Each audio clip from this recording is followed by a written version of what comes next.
Shocked हो जाती है। वहीं राघव भी शॉक्ड होकर उन दोनों को देखे जा रहा था। सिया खुद को छुड़ाने की बहुत कोशिश कर रही थी, लेकिन खुद को छुड़ा नहीं पा रही थी।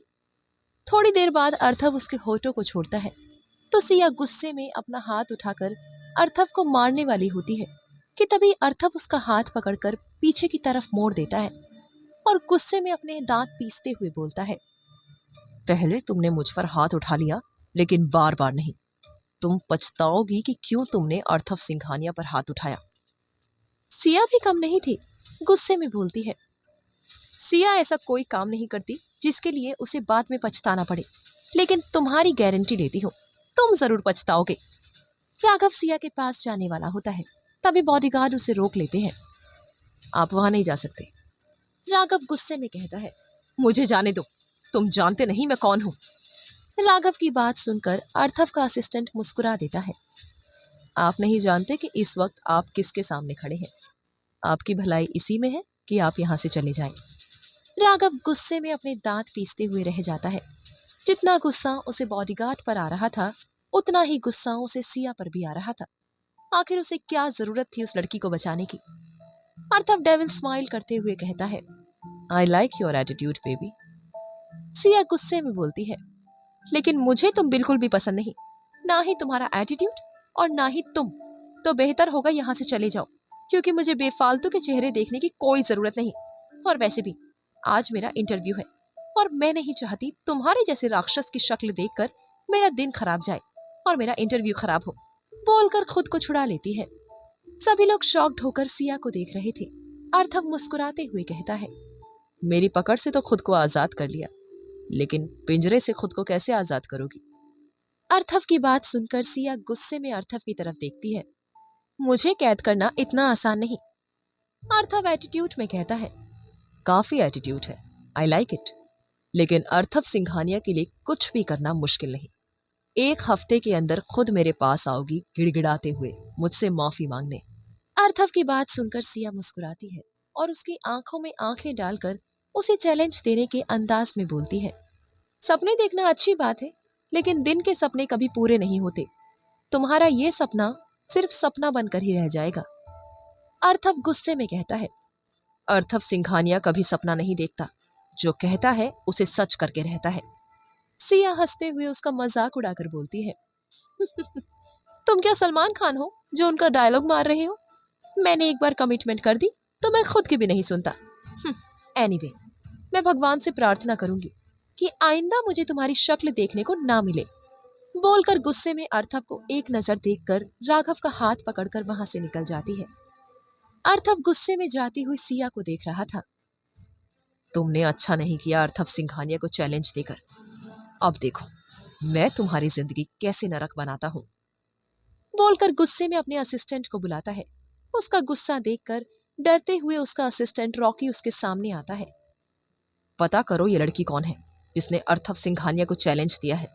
अर्थव गुस्से में बोलकर वापस अपने शेड्स आंखों पर चढ़ाकर गुस्से में वहां से चला जाता है। थोड़ी देर बाद सिया राघव खुले आसमान के नीचे बेंच पर बैठे थे। सिया का चेहरा देखकर लग रहा था कि वो अभी भी गुस्से में है। राघव सिया का हाथ पकड़कर कहता है, जो हुआ उसे भूल जा, क्यों टेंशन ले रही है, मैं हूं ना। सिया अपना हाथ छुड़ाकर गुस्से में उठते हुए कहती है, राघव तुमने देखा ना कितना बदतमीज और घटिया इंसान था।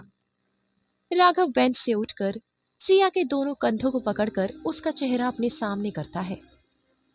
तुझे उससे क्या लेना देना है, जो हो गया उसे भूल जा।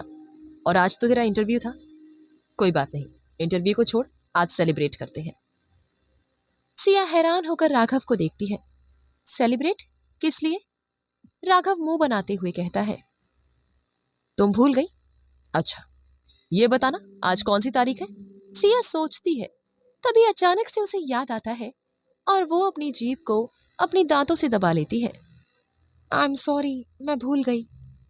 सिया की इस क्यूट हरकत पर राघव मुस्कुरा देता है और उसे अपनी बाहों में भर लेता है। सिया भी मुस्कुरा देती है। राघव कहता है, इट्स ओके, चलकर सेलिब्रेट करते हैं। सिया अपना सर हाँ में हिला देती है और अपनी स्कूटी को वहीं पार्क करके राघव की गाड़ी से दोनों निकल जाते हैं। वहीं दूसरी तरफ एसएस कॉलेज में सभी लड़कियां लॉबी में खड़ी गॉसिप कर रही थी। तभी शिखा की नजर एक लड़के पर जाती है जिसने व्हाइट शर्ट, ब्लू पैंट और ऊपर ब्लू कलर का ब्लेजर डाला हुआ था। ये देखकर शिखा की आंखों में चमक आ जाती है। शिखा सिया की छोटी बहन अवनी से कहती है, अवनी, तेरे लिए एक चैलेंज है। वो जो लड़का आ रहा है, तुझे उसे सबके सामने किस करना है, वो भी लिप किस। शिखा की बात सुनकर विशाखा, अवनी, कशिश उस लड़के की तरफ देखती है। कशिश उस लड़के को देखकर अवनी से कहती है, देखना कितना हैंडसम है। अवनी उस लड़के को देखकर उन तीनों को मना करते हुए कहती है, नहीं यार। विशाखा उसको और भड़काने लगती है, अवनी, तू तो बड़ा कहती थी। अवनी मलिक चैलेंज से कभी नहीं डरती, आज क्या हुआ? अवनी फ्रस्ट्रेट होकर जवाब देती है, ओके फाइन। इतना बोलकर सामने से आ रहे लड़के को देखकर उसकी तरफ अपने कदम बढ़ा लेती है। विशाखा शिखा से बोलती है, ये तो हमारे कॉलेज के न्यू केमिस्ट्री प्रोफेसर है। शिखा मुस्कुराते हुए कहती है, तभी तो भेजा, अब मजा आएगा। बोलकर तीनों लड़की मुस्कुराने लगती है। वहीं अवनी धीरे धीरे अपने कदम उस लड़के की तरफ बढ़ा रही थी। अवनी उस लड़के के बिल्कुल सामने आ जाती है। लड़का गुस्से में अवनी को देखते हुए पूछता है, you have a problem? Avani तुरंत घबराकर अपना सर ना में हिला देती है। वहां खड़े सभी लोग अवनी को देख रहे थे। वो लड़का जाने लगता है। तभी अवनी उसके दोनों गालों को पकड़कर उसके होठों पर अपने होठ रख देती है। वो लड़का शॉक्ड होकर अवनी को देख रहा था और बाकी लोग भी उन दोनों को शॉक्ड होकर देख रहे थे। वहीं अवनी तो अपनी आंखें बंद किए उस लड़के के होठों पर अपनी लिप्स रखे हुए थी। सब लोग उन दोनों के लिए क्लैपिंग करने लगते हैं। क्लैपिंग की आवाज से अवनी झट से अपनी आंखें खोल देती है और अपनी जल्दी से उस लड़के से दूर हो जाती है और जल्दी से सॉरी बोलकर बिना उस लड़के की तरफ देखे अवनी अपनी फ्रेंड के साथ अपनी क्लास में जाने लगती है। वो लड़का गुस्से में प्रिंसिपल ऑफिस की तरफ चला जाता है। थोड़ी देर बाद अवनी शिखा, विशाखा, कशिश के साथ अपनी सीट पर बैठी हुई थी। सब लोग अवनी को घूर घूर कर देख रहे थे। अवनी परेशान होते हुए विशाखा से पूछती है, ये लोग मुझे ऐसे क्यों देख रहे हैं, जैसे मैंने कोई क्राइम किया हो? विशाखा कुछ बोलती इससे पहले ही वो लड़का क्लास के अंदर आ जाता है। सब लड़कियां उस लड़के की तरफ देख रही थी जो अपने सामने बैठी अवनी को गुस्से से घूर रहा था। अवनी उस लड़के को अपनी क्लास में देखकर शॉक्ड रह जाती है और धीरे से कशिश के कान में बोलती है, यार, ये बंदा यहाँ क्या कर रहा है? देखना, इसकी वजह से मुझे सारी लड़कियां कैसे गुस्से से घूर रही हैं। कशिश मुस्कुराते हुए उस लड़के को देखकर धीरे से अवनी के कान में कहती है, क्योंकि तूने उनके प्यारे सिद्धार्थ सर को किस जो कर लिया था। तुझे पता नहीं, पर ये हमारे केमिस्ट्री प्रोफेसर है। कल ही महेंद्र सर की जगह इन्होंने ज्वाइन किया है। अवनी चौंक कर सिद्धार्थ को देखती है जो बोर्ड पर केमिस्ट्री के न्यूमेरिकल लिख रहा था और धीरे से गुस्से में कशिश से कहती है, तूने मुझे पहले क्यों नहीं बताया? पता नहीं वो मेरे बारे में क्या सोच रहे होंगे। तुम लोगों को तो मैं बाद में बताती हूँ। तभी कोई गुस्से से उसकी बेंच पर अपना हाथ मारता है। अवनी चौंक कर सामने देखती है तो सिद्धार्थ गुस्से में उसे घूर रहा था। सिद्धार्थ बोर्ड की तरफ इशारा करते हुए कहता है, मिस अवनी, क्या आप मुझे बता सकती हैं कि इतनी देर से मैं क्या समझा रहा था? अवनी मुंह बनाते हुए जवाब देती है, सर, ये तो आपको पता होगा ना, मुझे कैसे पता होगा? अवनी का जवाब सुनकर पूरी क्लास जोर जोर से हंसने लगती है। ये देखकर सिद्धार्थ को और भी ज्यादा गुस्सा आ जाता है। सिद्धार्थ गुस्से में चिल्लाते हुए कहता है, साइलेंट, और फिर अवनी की तरफ देखता है। कुछ ही देर में अवनी क्लास के बाहर खड़ी थी। अवनी गुस्से में कहती है, विशाखा, कशिश और शिखा को तो छोड़ूंगी नहीं मैं, और उस चमगादड़ प्रोफेसर को भी। पहले दिन ही मुझे क्लास से बाहर कर दिया, चमगादड़ कहीं का। अगर एक बार दोबारा समझा देता तो क्या इसका दिमाग घट जाता? अवनी मन में सिद्धार्थ को हजारों गालियां दे रही थी। तभी उसके कान में सिद्धार्थ की आवाज पड़ती है, मिस अवनी, मुझे मेरे कैबिन में मिलिए इमीडिएटली। बोलकर वहां से चला जाता है। अवनी जमीन पर गुस्से में अपने पैर पटकते हुए कहती है, यार, महेंद्र सर कितने अच्छे थे, और ये खड़ूस, मुझे इसके कैबिन में नहीं जाना। क्या करूं? प्लीज भगवान, अब आप ही मेरी हेल्प कीजिए। अगर पता होता ये खड़ूस केमिस्ट्री प्रोफेसर है तो बाय गॉड कभी इस चमगादड़ को किस नहीं करती। लेकिन अब क्या करूं? प्लीज कोई तो बचा लो। तभी उसके कानों में आवाज पड़ती है, तुमने हमें याद किया बालिके? आवाज सुनकर अवनी सामने देखती है तो राहुल मुस्कुराते हुए उसे देख रहा था। राहुल अवनी के पास आकर उसके सड़े हुए मुंह को देखकर पूछता है, क्या हुआ तुझे? तूने इतना सड़ा हुआ मुंह क्यों बनाया? अवनी गुस्से में राहुल की पीठ पर मारते हुए कहती है, इडियट, तुझे नहीं पता तेरी बेस्टी ने कितना बड़ा पंगा ले लिया। राहुल अपनी पीठ पर हाथ रखते हुए कहता है, आउच! कितनी जोर से मारा। और फिर मजाकिया लहजे में अवनी के कंधे पर हाथ रखते हुए कहता है, अरे ये कौन सी नई बात है? तेरी तो बचपन से आदत है पंगे लेने की। अवनी ने बुरा सा मुंह बनाते हुए कहा, यही तो प्रॉब्लम है, इस बार मैंने सिद्धार्थ चमगादड़ खड़ूस से पंगा ले लिया है। अब वो मुझे अपने कैबिन में बुला रहा है और मुझे नहीं जाना। राहुल हंसते हुए बोलता है, पर अवनी, उनका नाम सिद्धार्थ सिंघानिया है, ये सिद्धार्थ चमगादड़ खड़ूस कौन है? अवनी ने अपनी कमर पर हाथ रखते हुए गुस्से में जवाब दिया, तुझे नाम से मतलब है? यहाँ मेरी जान पर बनाई है और तुझे मेरी टेंशन पर हंसी आ रही है। राहुल ने अपनी हंसी कंट्रोल करते हुए कहा, ठीक है बाबा, अब नहीं हंसूंगा, लेकिन तुझे जाना तो पड़ेगा ना? अवनी झूठ मूठ रोते हुए कहती है, हाँ यार, तो यही मेरा वेट करना, तब तक मैं उस चमगादड़ से मिलकर आती हूँ। ये कहकर वो भारी कदमों से सिद्धार्थ के कैबिन की तरफ बढ़ने लगती है। उधर सिया और राघव रेस्टोरेंट में बैठे सिया का फेवरेट चाइनीज फूड खा रहे थे।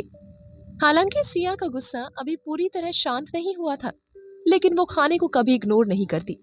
उसका मानना था कि अगर गुस्सा है तो खाने पर क्यों निकालना, और वैसे भी खाना खाकर गुस्सा गायब हो ही जाता है। दूसरी बात, सिया से भूख बर्दाश्त नहीं होती। सिया खाते खाते बोली, वाओ, मजा आ गया। वैसे उस राक्षस की शक्ल देखकर मेरा पूरा मूड खराब हो गया था। Thank you so much. ये कहते हुए उसने राघव का हाथ पकड़ लिया। तुम नहीं जानते तुम मेरे लिए क्या हो। आई लव यू। राघव ने सिया का हाथ अपने हाथ में लेते हुए जवाब दिया, I love you too Siya. मैं तुम्हारे बिना जीने का सोच भी नहीं सकता। और हाँ, मैं कह रहा हूं कि जल्दी से हम सगाई कर लेते हैं, शादी बाद में कर लेंगे। राघव की बात सुनकर सिया अचानक से खांसने लगी। राघव ने फौरन उसका हाथ छोड़ा और पानी का ग्लास पकड़ाते हुए कहा, आर यू ओके? सिया ने पानी पीकर ग्लास वापस रखते हुए कहा, हाँ आई एम फाइन, लेकिन इतनी जल्दी क्या है सगाई करने की? और मैंने तुमसे पहले भी कहा था कि जब तक मैं खुद के पैरों पर खड़ी नहीं हो जाती मैं सगाई नहीं करूंगी। राघव ने सिया को समझाते हुए कहा, मैं तुम्हारी बात समझता हूं, लेकिन मेरी बात भी समझो। मैं तुमसे बहुत प्यार करता हूं और तुम्हारे बिना नहीं रह सकता। सिया ने शांत स्वर में जवाब दिया, राघव, मैं तुम्हारी बात समझ रही हूं, लेकिन तुम भी मेरी बात समझो। राघव उसकी आंखों में देखते हुए बोला, तुम नहीं समझ रही सिया, मुझे एक अजीब सा डर लगा रहता है। ऐसा लगता है कहीं मैं तुम्हें खो ना दूं, बस इसलिए जल्दी करना चाहता हूं। सिया की आंखें नम हो गई। उसने कहा, सिया सिर्फ राघव की है और हमेशा राघव की ही रहेगी। तुम्हारे अलावा मेरी जिंदगी में कोई और नहीं आएगा। सिया की बात सुनकर राघव मुस्कुरा दिया, लेकिन उसी रेस्टोरेंट में कोई और भी था जो उनकी हर एक हरकत पर नजर रखे हुए था। आखिर अर्थव सिया के साथ क्या करने वाला था? कौन था जो सिया और राघव पर लगातार नजर रख रहा था? जानने के लिए सुनिए कहानी डेविल हस्बैंड, सिर्फ प्रतिलिपि एफएम पर।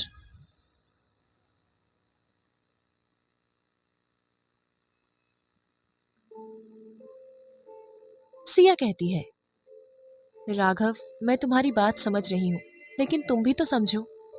राघव सिया की आंखों में देखते हुए कहता है, तुम समझ नहीं रही। मुझे अजीब सा डर लगा रहता है तुम्हें खोने का। ऐसा लगता है कहीं मैं तुम्हें हमेशा के लिए ना खो दूं। बस इसी डर के कारण। सिया नम आंखों के साथ बोलती है, सिया राघव की है और हमेशा राघव की ही रहेगी। तुम्हारे अलावा मेरी जिंदगी में कोई और जगह नहीं ले सकता।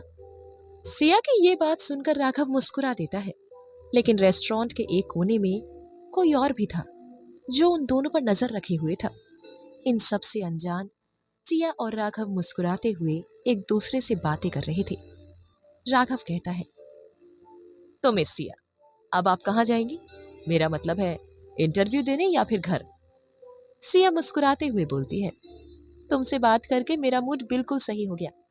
सोच रही हूँ इंटरव्यू देने चली जाती हूँ, क्या पता सिलेक्ट हो जाओ। राघव हंसते हुए कहता है, और अगर सिलेक्ट नहीं हुई तो मैं हूं ना, टेंशन लेने की क्या जरूरत। सिया मुंह बनाते हुए कहती है, जानती हूँ। अच्छा मैं चलती हूँ वरना लेट हो जाऊंगी। राघव पूछता है, कहाँ? सिया चिढ़ते हुए कहती है, इंटरव्यू देने। राघव मजाक करते हुए कहता है, ओ मैडम, भूल गई कि तुम मेरे साथ आई और अब तुम मेरे साथ ही जाओगी। बोलकर अपनी सीट से उठकर खड़ा हो जाता है। सिया भी खड़ी हो जाती है।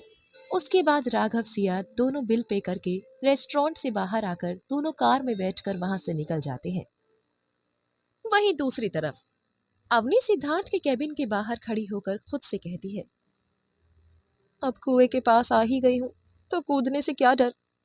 वैसे उस बंदर के गुस्से को देखकर तो यही लग रहा है कि आज वो मेरी अच्छे से क्लास लेने वाला है। थोड़ी देर रुककर गुस्से में सोचती है, अगर उसने कुछ ज्यादा बोला तो मैं भी उसको अच्छे से सुना दूंगी। ये सोचते हुए वो धीरे से कैबिन का दरवाजा खटखटाती है। अंदर से सिद्धार्थ की गुस्से भरी आवाज आती है, कम इन।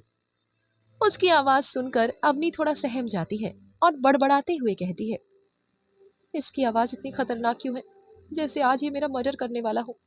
हे भगवान, कोई तो मुझे इस जानवर से बचा लो, मैं अभी मरना नहीं चाहती। तभी दोबारा सिद्धार्थ की गुस्से से भरी आवाज आती है, क्या कर रही हो, अंदर आओ। हड़बड़ाते हुए अवनी जल्दी से गेट खोलती है और कैबिन के अंदर जाकर आराम से रखी चेयर पर बैठ जाती है। अपने सीने पर हाथ रखते हुए वो खुद से कहती है, थैंक गॉड, उस जानवर से बच गई। लेकिन तभी उसकी नजर सिद्धार्थ पर पड़ती है, जो उसे खा जाने वाली नजरों से घूर रहा था। सिद्धार्थ गुस्से में कहता है, मिस अवनी, ये क्या बदतमीजी है। अवनी मन में खुद को कोसते हुए सोचती है, जल्दबाजी में ये भी भूल गई कि मैं इस बंदर के कैबिन में हूँ और बिना उसकी परमिशन के बैठ भी गई। फिर जल्दी से खड़े होते हुए कहती है, सॉरी। सिद्धार्थ तंज भरी मुस्कान के साथ कहता है, सॉरी किस लिए? सुबह किस करने के लिए? क्लास में डिसिप्लिन ना मानने के लिए, या फिर अभी जो आपने किया उसके लिए? सॉरी आप किस बात के लिए बोल रही हैं मिस अवनी? अपनी गलतियां सुनकर अवनी सर पकड़ लेती है। फिर गुस्से में कहती है, इतना भी कुछ नहीं किया जितना आप बता रहे हो। आप तो छोटी सी बात को इतना बड़ा चढ़ाकर बोल रहे हो। सिद्धार्थ अपनी चेयर से उठते हुए गुस्से में हाथ बांधकर कहता है, छोटी बात? मैंने वही कहा जो आपने किया है। अवनी झल्लाते हुए टेबल पर अपने हाथ रखकर कहती है, मैंने ऐसा क्या कर दिया? सिर्फ एक किस ही तो किया। आप तो ऐसे बोल रहे हो जैसे मैंने किसी का मर्डर कर दिया हो। अवनी का गुस्सा देखकर सिद्धार्थ और भड़क जाता है। वो कहता है, आपने पूरे कॉलेज के सामने मुझे किस किया और आप कह रही हैं मैंने क्या किया? आपको पता भी है कि आपकी इस हरकत के लिए आपको कॉलेज से सस्पेंड किया जा सकता है। अवनी कहती है, वो तो मेरी फ्रेंड्स ने कहा था, बस इसलिए। ये सुनकर सिद्धार्थ का गुस्सा और बढ़ जाता है। वो अवनी के दोनों बाजुओं को पकड़ लेता है। अवनी उसकी नीली आंखों को देखकर एक पल के लिए डर जाती है। हालांकि वो शांत दिखने की कोशिश करती है, लेकिन ना जाने क्यों उसे उन आंखों से डर लगने लगता है। सिद्धार्थ उसकी आंखों में गहराई से देखते हुए कहता है, मेरी जगह कोई और होता तो क्या आप उसे भी ऐसे ही किस कर लेती? अवनी की धड़कन तेज हो जाती है। उसे समझ नहीं आता कि आखिर उसके साथ ऐसा क्यों हो रहा है। खुद को छुड़ाते हुए वो कहती है, छोड़िए मुझे। लेकिन सिद्धार्थ उसे नहीं छोड़ता। इसके बजाय वो उसे कमर से पकड़कर उसके गुलाबी होठों पर अपने होठ रख देता है। अवनी की जगह पर ही जैसे सांस थम जाती है। कुछ देर बाद जब उसे होश आता है तो वो मन में सोचती है, ओ माय गॉड, इस मगरमच्छ ने मुझे किस कर लिया। सिद्धार्थ उसे पूरी शिद्दत से किस करता रहता है। अवनी खुद को छुड़ाने की कोशिश करती है, लेकिन सिद्धार्थ उसे छोड़ता नहीं। कुछ देर बाद जैसे ही वो उसे छोड़ता है, अवनी तेजी से सांस लेने लगती है।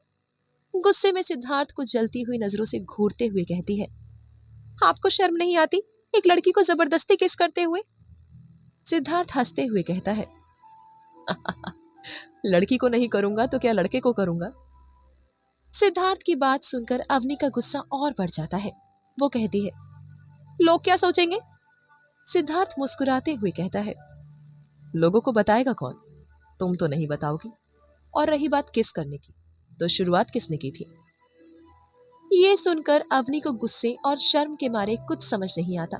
वो झल्लाते हुए कहती है, तुम मगरमच्छ, बंदर, सांप सब कुछ हो। मैं तुम्हारी कंप्लेंट करूंगी, समझे?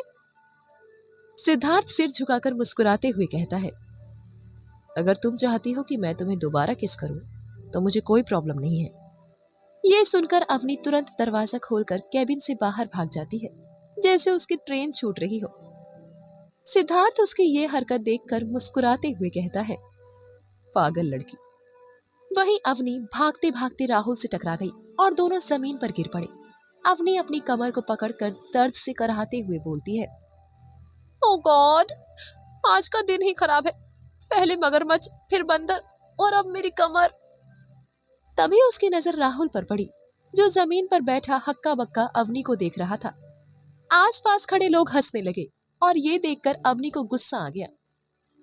अवनी उठते हुए बोलती है, क्या है, कोई फिल्म चल रही है जो सब देख रहे हो?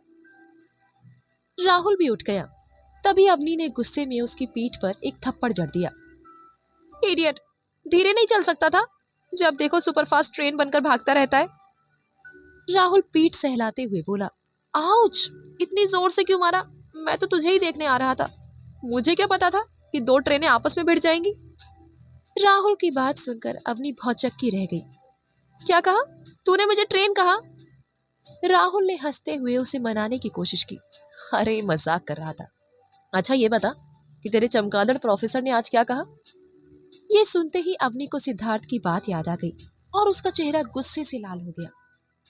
उसकी हिम्मत कैसे हुई? अवनी ने बड़बड़ाया, फिर देखा कि राहुल उसे घूर रहा था। क्या हुआ तुझे? राहुल ने पूछा। अवनी ने मन ही मन सोचा, काश मैं तुझे बता पाती कि उस मगरमच्छ ने मुझे किस किया, लेकिन सॉरी यार, ये मैं तुझे नहीं बता सकती। राहुल ने फिर पूछा, तू बताएगी भी या मैं यूं ही खड़ा रहूं? हड़बड़ाकर अवनी बोली, कुछ खास नहीं, वही डिसिप्लिन वाली बातें कर रहा था। मैंने भी कह दिया, मेरी मर्जी, मैं जो चाहे करूं। राहुल चिढ़ते हुए बोला, और उसने क्या कहा? कुछ नहीं, अवनी ने एटीट्यूड में कहा। मैंने साफ बोल दिया, अवनी मलिक की मर्जी के आगे किसी की नहीं चलती। राहुल ने आंखें फाड़ कर कहा, तूने सर से ऐसे बात की और उन्होंने कुछ नहीं कहा? मैं नहीं मानता। अवनी झुंझला कर बोली, तुझे क्या लगता है मैं झूठ बोल रही हूँ? आज के बाद मुझसे बात मत करना, अगर की तो ब्लॉक कर दूंगी। ये कहकर वो गुस्से में वहां से चली गई। राहुल जो कुछ भी समझ नहीं पाया, खुद से बड़बड़ाने लगा, हुआ उल्टा कब से हो गया? इस लड़की का कुछ नहीं हो सकता।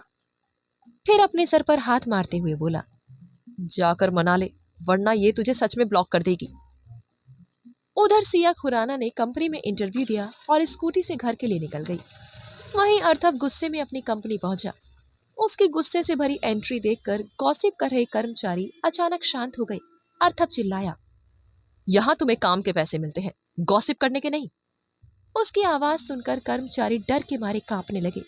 अर्थव ने अपने असिस्टेंट गौरव से कहा, इन सबकी 1 महीने की सैलरी काट दो। ये सुनकर सभी का चेहरा उतर गया। एक लड़का बड़बड़ाया, सैलरी नहीं मिली तो वाइफ के साथ शॉपिंग कैसे करूंगा? वो तो डिवोर्स दे देगी। एक लड़की बोली, तुम्हें डिवोर्स की पड़ी है, मेरी माँ मेरी शादी करवा देंगी। गौरव गुस्से से बोला, अगर और बकबक की तो पूरे साल की सैलरी कट जाएगी, अपने काम पर ध्यान दो। उधर अर्थव अपने कैबिन में गुस्से में बैठा था। उसकी आंखों के सामने बार बार सिया का गुस्से से भरा चेहरा घूम रहा था। क्या सिद्धार्थ को अपनी पसंद आने लगी थी? और सिया की जिंदगी में कौन सी नई मुसीबत उसका इंतजार कर रही थी? जानने के लिए सुनिए कहानी डेविल हस्बैंड, सिर्फ प्रतिलिपि एफएम पर।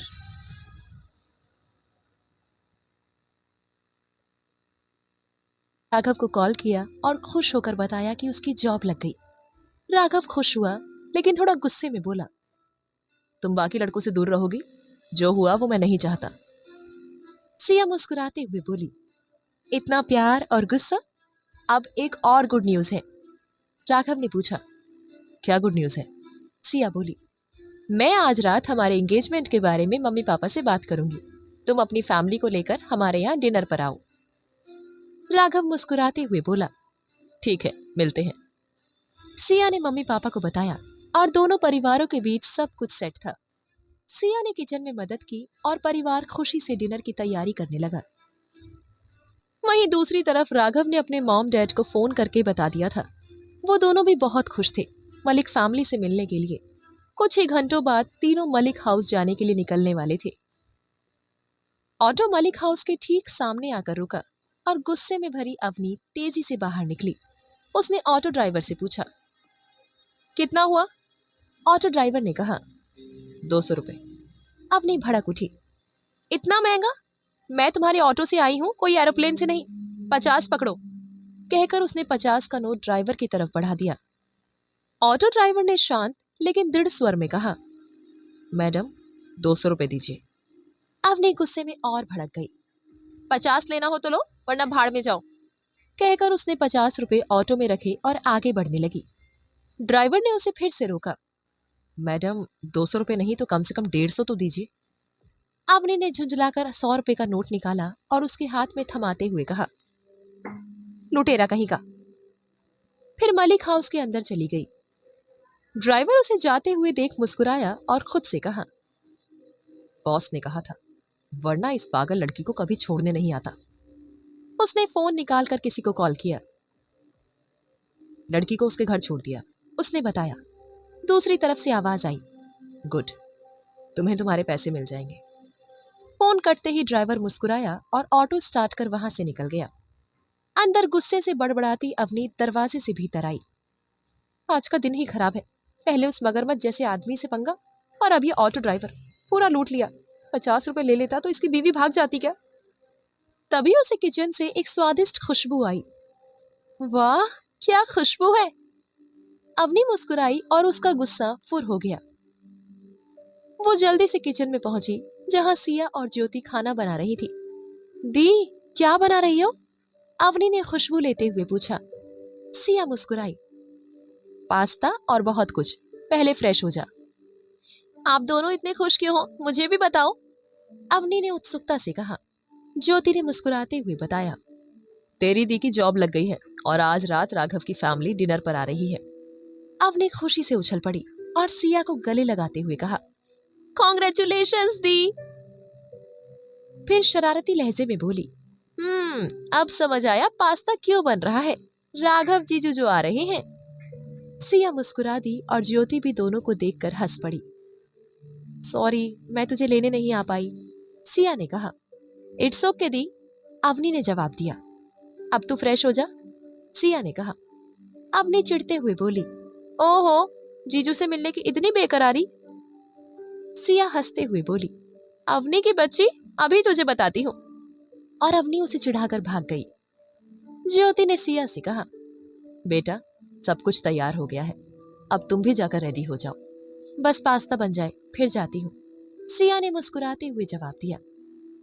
पास्ता बन जाने के बाद सिया ने खुशी से उसे देखा और कहा, मिस्टर कपूर, अब जल्दी से आ जाइए, आपका फेवरेट पास्ता तैयार है। अपने रूम में जाकर वो कपड़ों के चुनाव में उलझ गई।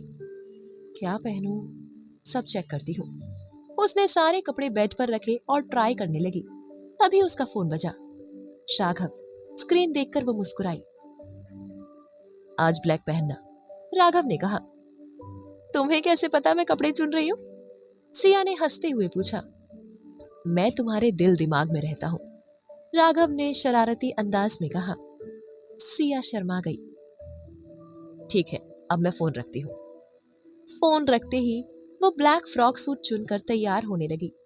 शीशे के सामने खड़ी, कानों में झुमके, हाथ में वॉच और होठों पर हल्की गुलाबी लिपस्टिक के साथ सिया बेहद खूबसूरत लग रही थी। मिस्टर कपूर, आप जल्दी आइए, सिया ने मुस्कुराते हुए कहा। वो फोन लेकर रूम से जाने ही वाली थी कि तभी अवनी उसके रूम में आकर उसको देखती है। अवनी ने पिंक कलर का टॉप और ब्लैक जीन्स पहनी हुई थी। वो भी कम खूबसूरत नहीं लग रही थी। अवनी मुस्कुराते हुए उसको छेड़ने लगती है। अवनी हंसते हुए बोलती है, वाओ दी, राघव जीजू आपको देखेंगे तो पक्का बेहोश हो जाएंगे। सिया शर्माते हुए कहती है, तो फिर से शुरू हो गई। तभी उन दोनों के कानों में बहुत लोगों की आवाज पड़ती है। अवनी मुस्कुराते हुए बोली, लगता है राघव जीजू आ गए। सिया ने अवनी को डांटते हुए कहा, अब चल। दोनों मुस्कुराते हुए नीचे जाने लगती है। नीचे राघव की फैमिली आ गई थी। राघव की फैमिली में उनकी मॉम स्मिता कपूर और डैड महेश कपूर थे। राघव उनका इकलौता बेटा और कपूर कंपनी का इकलौता वारिस। दोनों फैमिली एक दूसरे से मिलती है। राघव झुककर ज्योति अविनाश के पैर छूता है। ज्योति अविनाश मुस्कुराकर बोलते हैं, खुश रहो बेटा, दिन रात तरक्की करो।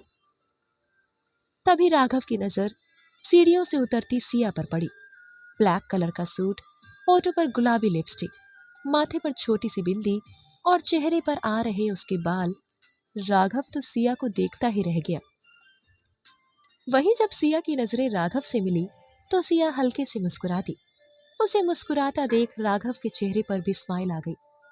वहीं अवनी ने जब उन दोनों को मुस्कुराते देखा तो वो भी मुस्कुरा दी और धीरे से सिया के कान में बोली, दी, जीजू कितने हैंडसम लग रहे हैं ना। सिया कुछ नहीं बोली क्योंकि उसका पूरा ध्यान तो राघव पर था। उसने white shirt with blue jeans और पैरों में ब्लैक जूते पहने हुए थे। राघव बहुत ज्यादा हैंडसम लग रहा था।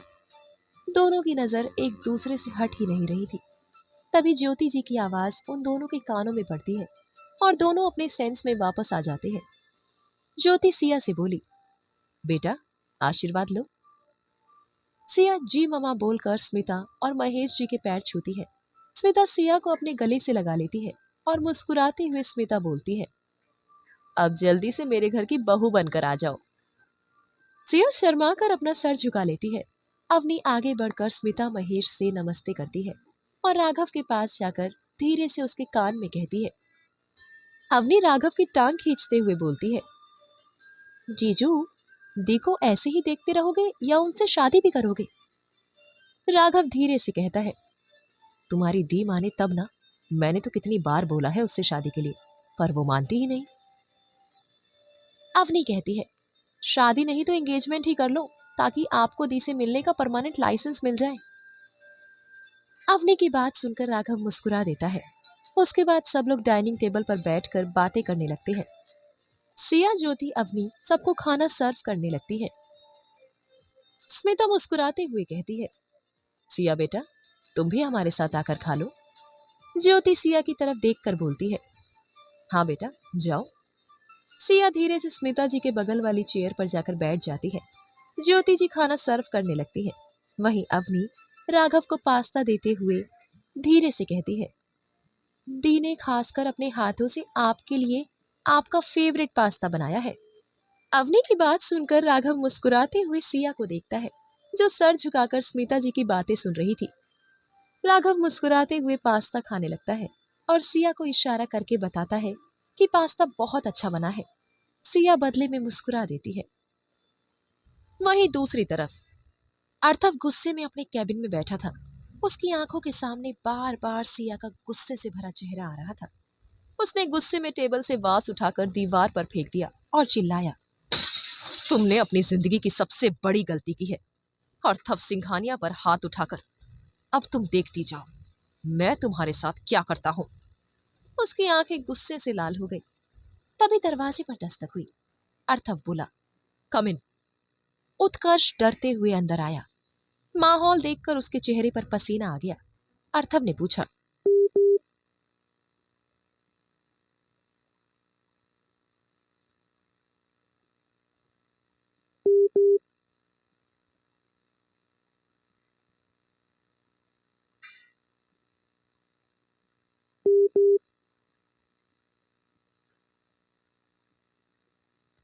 जाओ तुम्हारी जिंदगी कैसे नर्क बनती है। क्या सिया की जिंदगी में आने वाली खुशियों पर ग्रहण लगने वाला था? क्या अर्थव सिया की शादी राघव से हो जाने देगा? जानने के लिए सुनिए कहानी डेविल हस्बैंड, सिर्फ प्रतिलिपि एफएम पर। सिंघानिया मेंशन में भव्यता अपने आप में कई कहानियां समेटे हुई थी।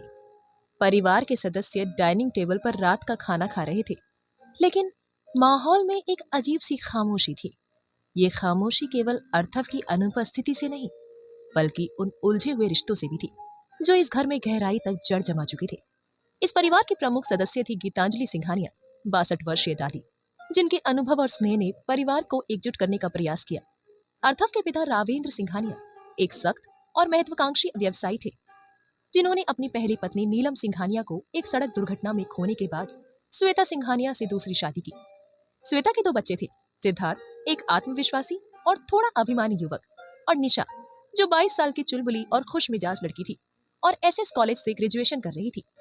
अर्थव, जो परिवार का सबसे बड़ा बेटा था, अपनी दादी से गहरा लगाव रखता था, लेकिन अपने पिता और सौतेली माँ के प्रति घृणा का भाव रखता था। इस नफरत की वजह क्या थी, ये जानने के लिए अभी कहानी के कई पन्ने बाकी थे। डाइनिंग टेबल पर सिद्धार्थ अपने फोन में व्यस्त था, निशा अपनी पढ़ाई की बातें करने की कोशिश कर रही थी और गीतांजलि पूरे परिवार को एक साथ देखकर संतोष कर रही थी। खाने के बाद सभी अपने अपने कमरों में चले गए, लेकिन श्वेता हॉल में बैठी दरवाजे की तरफ टकटकी लगाए प्रतीक्षा कर रही थी। अर्थव अब तक घर नहीं आया, उसने घड़ी की तरफ देखते हुए बड़बड़ाया। गीतांजलि ने पास से कहा, इतनी चिंता मत करो श्वेता, वो बड़ा हो गया है, अपनी जिम्मेदारी समझता है। श्वेता ने हल्की मुस्कान दी, लेकिन उनकी बेचैनी साफ झलक रही थी। हर आहट पर उनकी नजरें दरवाजे की ओर उठ जाती थी। वहीं दूसरी तरफ मलिक हाउस में कपूर फैमिली मलिक फैमिली से राघव और सिया के एंगेजमेंट के बारे में बात कर रही थी, जिससे मलिक फैमिली को कोई दिक्कत नहीं थी, बल्कि वो तो अपनी बेटी के लिए बहुत ज्यादा खुश थे। थोड़ी देर से बातें करने के बाद कपूर फैमिली अपने घर के लिए निकल जाती है। उनके जाने के बाद सब लोग अपने अपने रूम में सोने के लिए चले जाते हैं। सिंघानिया मेंशन। एक गाड़ी हाई स्पीड में मेन गेट से होते हुए मेंशन के सामने आकर रुकती है। ड्राइवर जल्दी से उतरकर पीछे सीट का दरवाजा खोलता है। अर्थव गाड़ी से उतरकर अंदर जाने लगता है। तभी हॉल में उसे अपनी माँ श्वेता बैठी हुई दिखाई देती है। अर्थव उनको इग्नोर करके सीढ़ियों से जाने लगता है। तभी उसके कान में श्वेता जी की आवाज पड़ती है, बेटा फ्रेश होकर नीचे आ जाओ, मैं खाना लगा देती हूँ।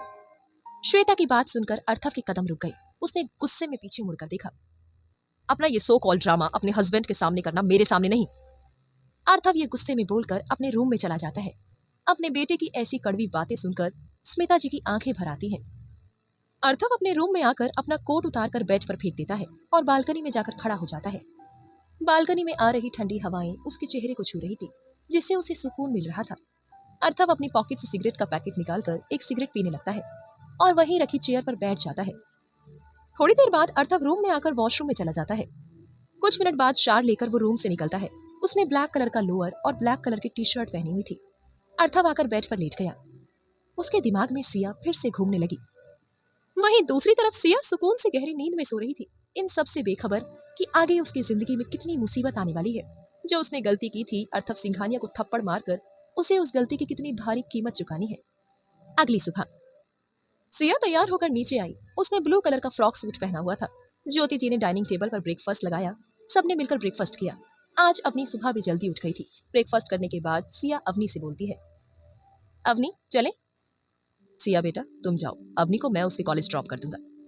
हाँ दी आप जाओ, मैं नहीं चाहती आप मेरी वजह से लेट हो जाओ, क्योंकि मेरा कॉलेज दूसरी तरफ है और कंपनी दूसरी तरफ। सिया चेयर से उठते हुए मुस्कुराकर कहती है, ओके। और तभी ज्योति जी एक कटोरी में दही चीनी लाकर एक चम्मच सिया को खिलाती है। सिया मुस्कुराते हुए दही खाकर कहती है, thank you mama. Avinash Avani साथ में कहते हैं, बेस्ट ऑफ लक दी। बेस्ट ऑफ लक बेटा। सिया मुस्कुराते हुए अपने पापा के गले लग जाती है और उसके बाद अवनी के, thank you so much. Siya ये बोलकर अपनी पर्स और स्कूटी की चाबी लेकर बाहर निकल जाती है। वहीं दूसरी तरफ सिंघानिया मेंशन में सब लोग नाश्ता कर रहे थे। तभी अर्थव रेडी होकर नीचे आता है और बाहर जाने लगता है। तभी श्वेता जी उसे आवाज लगाती है, अर्थव बेटा ब्रेकफास्ट कर लो, तुमने रात भी कुछ नहीं खाया। अर्थव गुस्से में बिना उनकी तरफ देखे कहता है, मैंने कितनी बार मना किया है आपको, अगर एक दिन खाना नहीं खाऊंगा तो मर नहीं जाऊंगा, समझिए आप। भाई आकर ब्रेकफास्ट कर लीजिए। अपना ये ड्रामा मिस्टर रावेंद्र के सामने करो, मेरे सामने नहीं। सिद्धार्थ कुछ नहीं बोलता। वो अच्छे से जानता है कि वो कैसा है। वो चुपचाप अपना ब्रेकफास्ट करने लगता है। अर्थव सिर्फ अपनी दादी के लिए यहाँ रहता है, वरना उसके पास अपना खुद का बहुत बड़ा विला है, लेकिन दादी के कहने पर उसे इन लोगों के साथ रहना पड़ रहा था। रावेंद्र सिंघानिया कड़क आवाज में कहते हैं, अर्थव ये कौन सा तरीका है अपनी माँ और भाई से बात करने का? क्या हमने तुम्हें यही संस्कार दिए हैं? अर्थव गुस्से में कहता है, ओ प्लीज मिस्टर रावेंद्र सिंघानिया, संस्कार की तो बात आप ना करें और समझा ले अपनी सो कॉल्ड बीवी को, आइंदा मुझसे वो बात ना करे। सिद्धार्थ अपने पापा को समझाते हुए कहता है, डैड प्लीज, वो मेरे बड़े भाई हैं। अर्थव के मुंह से इतनी कड़वी बातें सुनकर श्वेता की आंखें नम हो जाती हैं और उन्होंने रावेंद्र से कहा, नहीं आप कुछ मत कहिए, बच्चा है और गलती मेरी है। आई एम सॉरी बेटा। अर्थव गुस्से में कहता है, मैं आपका कोई बेटा नहीं। रावेंद्र गुस्से में कहते हैं, अर्थव। गीतांजलि रावेंद्र को शांत करते हुए कहती है, शांत हो जाओ। और हल्का मुस्कुराते हुए अर्थव से कहती है, अर्थव बेटा, नाश्ता कर लो। दादी, मुझे भूख नहीं है। अर्थव ये बोलकर निकल जाता है। रावेंद्र भी गुस्से में डाइनिंग टेबल से उठकर अपने रूम में चले जाते हैं। सिद्धार्थ निशा श्वेता जी से कहता है, मॉम प्लीज आप दुखी मत होइए, आप तो भाई का नेचर जानती है ना। यस मॉम, भाई इज राइट। हाँ बेटा, तुम तो जानती हो ना अर्थव को, एक ना एक दिन जरूर उसे अपनी गलती का एहसास होगा। अपने बच्चों और अपनी सास की बात सुनकर श्वेता जी मुस्कुरा देती है। थोड़ी देर बाद सिद्धार्थ निशा ब्रेकफास्ट करके कॉलेज के लिए निकल जाते हैं। आज मुंबई की सड़कों पर कुछ ज्यादा ही भीड़ थी, पूरी रोड जाम थी। अर्थव को भीड़ देखकर बहुत ज्यादा गुस्सा आ रहा था। वहीं सिया भी स्कूटी रोके खड़ी थी। तभी अचानक से किसी बाइक वाले ने पीछे से उसकी स्कूटी पर टक्कर लग गई, जिससे सिया की स्कूटी उसके सामने खड़ी कार से टकरा गई और कार के पीछे स्क्रैच लग गया। सिया ने जल्दी से अपना हेलमेट उतारकर कार को देखा और खुद से बोली, हो गया कांड, अब क्या करूं, जाकर सॉरी बोल देती हूँ। बोलकर स्कूटी से उतरने लगी और धीरे से उस कार के पास आकर पीछे का दरवाजा नॉक करते हुए कहती है, I am really very sorry, मेरी वजह से आपकी कार में स्क्रैच लग गया, आप बता दीजिए, मैं आपको पैसे दे दूंगी।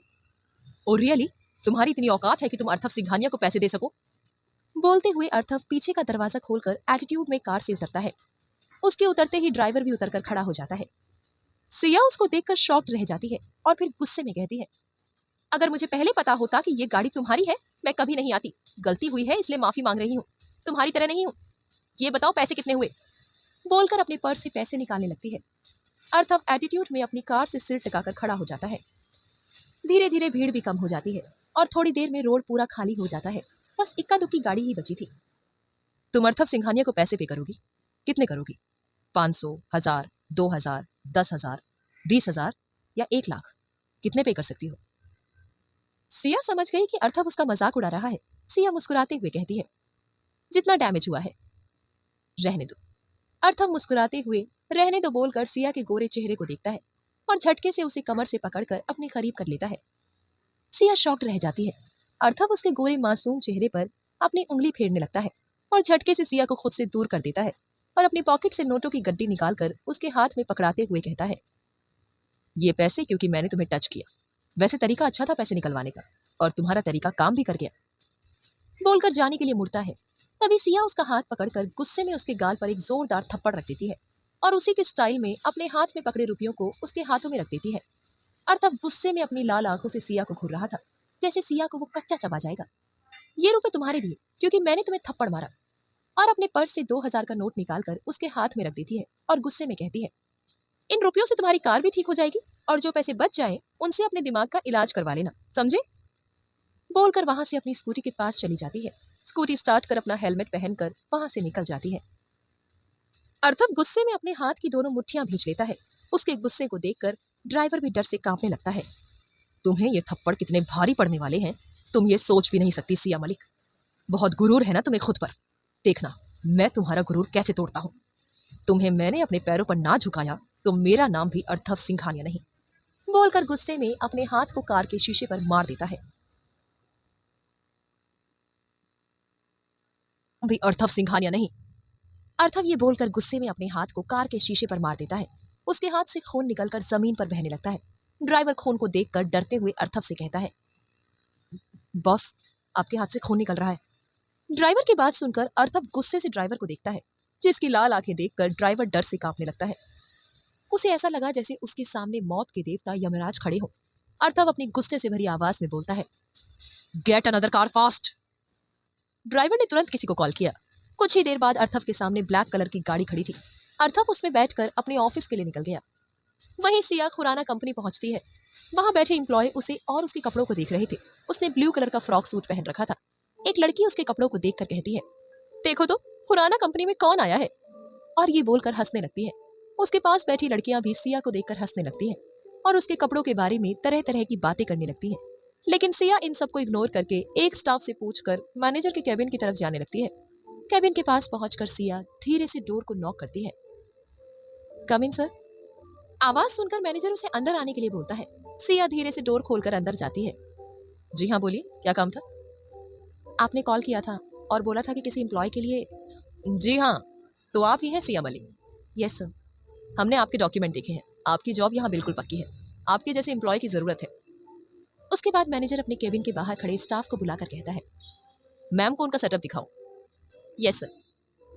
चलिए मैम। सिया उसके पीछे पीछे जाने लगती है। स्टाफ सिया को उसका सेटअप दिखाता है। सिया सारे एम्प्लॉय के साथ वहां बैठ जाती है और अपने दोनों हाथ जोड़कर गन्नू जी से प्रार्थना करती है, प्लीज गन्नू जी, सब कुछ ठीक करना और उस पागल इंसान की कभी शक्ल भी मत दिखाना। बोलकर कंप्यूटर पर अपना वर्क करने लगती है। वहीं अर्थव गुस्से में अपने कैबिन में बैठा लैपटॉप पर अपना काम कर रहा था, लेकिन उसके दिमाग में सिया की कही बातें गूंज रही थी। उसको थप्पड़ मारना, उसे सब कुछ याद आ रहा था। तुम्हें इस हैवान के सामने माफी मांगने की कोई जरूरत नहीं। तुम खुद को समझते क्या हो? कब से देख रही हूँ, उस लड़की ने ऐसा क्या कर दिया? मुझे टच करने की कोशिश भी मत करना, वरना ये थप्पड़ तो बहुत कम है, मैं इसके आगे भी बहुत कुछ कर सकती हूँ। ये रुपए तुम्हारे लिए, क्योंकि मैंने तुम्हें थप्पड़ मारा। और अपने पर्स से 2000 का नोट निकालकर उसके हाथ में रख देना और उसे ये बोलना, इन रुपयों से तुम्हारी कार भी ठीक हो जाएगी और जो पैसे बच जाएं उनसे अपने दिमाग का इलाज करवा लेना, समझे? अर्थव के हाथ गुस्से में टाइपिंग करते हुए रुक जाते हैं। उसकी आंखें गुस्से से लाल हो गई थी। वो गुस्से में चिल्लाते हुए बोलता है, बहुत शौक है ना सिया मलिक अर्थव सिंघानिया से उलझने का। अब मैं तुम्हें बताऊंगा उलझना क्या होता है। तुम्हारी जिंदगी को ऐसा उलझाऊंगा कि तुम चाह कर भी कुछ नहीं कर पाओगी। बहुत प्यार करती हो ना अपनी फैमिली से, अपने बॉयफ्रेंड से? बॉयफ्रेंड कहते हुए उसे बहुत ज्यादा गुस्सा आ रहा था। तुम्हें सबसे इतना दूर कर दूंगा कि तुम आवाज भी दोगी फिर भी उन्हें सुनाई नहीं देगा। बोलकर हंसने लगता है। वहीं अवनी चुपचाप क्लास में बैठी मैथ की क्लास अटेंड कर रही थी। उसे चुपचाप बैठा देखकर राहुल को बहुत अजीब लगता है। राहुल अवनी की पीठ पर धीरे से पिंच करता है।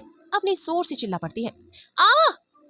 उसकी चीख सुनकर सब लोग उसकी तरफ देखने लगते हैं और जोर जोर से हंसने लगते हैं। वहीं राहुल तो अवनी की हरकत देखकर चुपचाप भोला मासूम बनकर बैठ जाता है। वहीं मैथ के प्रोफेसर उसे गुस्से से घूर रहे थे। प्रोफेसर सबको शांत कराते हैं और अगले ही पल अवनी क्लास से बाहर राहुल को गुस्से में मन ही मन खूब गालियां दे रही थी। मेरे साथ ही ऐसा क्यों होता है? राहुल के बच्चे को तो मैं छोड़ूंगी नहीं। वो चमगादड़ क्या कम था जो ये भी कॉकरोच की तरह मेरे पीछे पड़ गया। ना ये मुझे पिंच करता, ना मैं चिल्लाती और ना ही मैं क्लास के बाहर होती। खुद तो भला मासूम बनकर बैठ गया, जैसे इस गधे से मासूम तो इस धरती पर कोई है ही नहीं। बिल्ली का बच्चा नहीं तो एक बार क्लास में जाने दो, इस बिल्ली के बच्चे को तो मैं मजा चखाती हूँ। ऐसा मारूंगी गिरेगा जाकर कुएं में, निकालूंगी भी नहीं। कुछ मिनट बाद मैथ की क्लास खत्म हो गई और मैथ के प्रोफेसर उसे घूरते हुए चले गए। अवनी जल्दी से क्लास में आकर राहुल को गुस्से से देखने लगी, जो बैठा मुस्कुरा रहा था।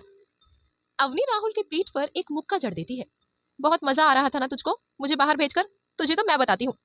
बोलकर उसे मारने लगी। तभी उसके कानों में तीखी आवाज पड़ी, मिस अवनी, ये क्लासरूम है, आपका घर नहीं। आवाज सुनकर अवनी हड़बड़ा गई और धीरे से मुड़कर देखा तो अपनी आंखों में बसा लिया प्रोफेसर सिद्धार्थ उसे गुस्से से घूर रहे थे। इस चमगादड़ को भी अभी आना था। हो गया कांड। कुछ ही पल बाद अवनी बेचारी फिर से क्लास के बाहर थी। इस बार वो अकेली नहीं, राहुल भी उसके साथ था। अवनी राहुल को गुस्से से घूरते हुए कहती है, तू मुझे बता नहीं सकता था कि वो चमगादड़ क्लास में आ गया है? तूने मुझे मौका दिया। मैंने तो तुझे हल्का सा पिंच किया था, ये पूछने के लिए कि तू ठीक है या नहीं। मुझे क्या पता था, तू तो लाउड स्पीकर है। इतनी जोर से चिल्लाई, मेरे बेचारे कान के पर्दे ही फट गए। तो पिंच करके कौन किसकी तबीयत पूछता है? तू धीरे से नहीं पूछ सकता था? राहुल हार मानते हुए अपने दोनों हाथ जोड़कर कहता है, माफ कर दे अवनी माँ, आइंदा तुझसे कुछ भी नहीं पूछूंगा। चल अब ये बता, तुझे सुबह से हुआ क्या था, इतनी चुपचाप बैठी थी? राहुल की बात सुनकर अवनी आराम से जमीन पर बैठ गई और शांति से बोली, कुछ नहीं भाई, कल रात को नींद नहीं आई इसलिए चुपचाप बैठी थी। मुझे क्या पता था मेरे चुपचाप बैठने से भी मुझे बाहर निकाल दिया जाएगा। अवनी की बात सुनकर राहुल भी आराम से जमीन पर बैठ गया और मजाक करते हुए कहता है, तुझे रात को नींद क्यों नहीं आई? कहीं तुझे किसी से प्यार व्यार? राहुल की बात सुनकर अवनी जोरदार मुक्का उसके मुंह पर रख देती है, जिससे राहुल संभल नहीं पाता और जमीन पर गिर जाता है। उसके गिरने की आवाज सुनकर सिद्धार्थ बाहर आकर देखता है और गुस्से में अवनी से कहता है, क्लासरूम में तो आप शांति से बैठती नहीं, आपकी वजह से बाकी के बच्चों को पढ़ाई में प्रॉब्लम हो रही है, इसलिए आप कल से कॉलेज मत आना। सिद्धार्थ की बात सुनकर राहुल अपनी जगह पर खड़ा हो जाता है। वहीं अवनी भी गुस्से में खड़ी हो जाती है। आपके कहने का मतलब क्या है कि मैं लोगों को परेशान करती हूँ?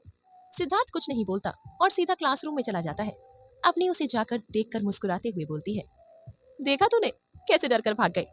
उस दिन तो मुझसे माफी भी मांग रहे थे, कह रहे थे प्लीज मिस अवनी मुझे माफ कर दीजिए, मैं आइंदा से कभी आपको बाहर नहीं निकालूंगा। अवनी अभी भी अपनी तारीफ कर ही रही थी, तभी उसके कानों में सिद्धार्थ की आवाज पड़ती है, और क्या बोल रहा था मैं? सिद्धार्थ की आवाज सुनकर अवनी चौंक गई और धीरे से सिद्धार्थ को देखा, जो खा जाने वाली नजरों से उसे देख रहा था।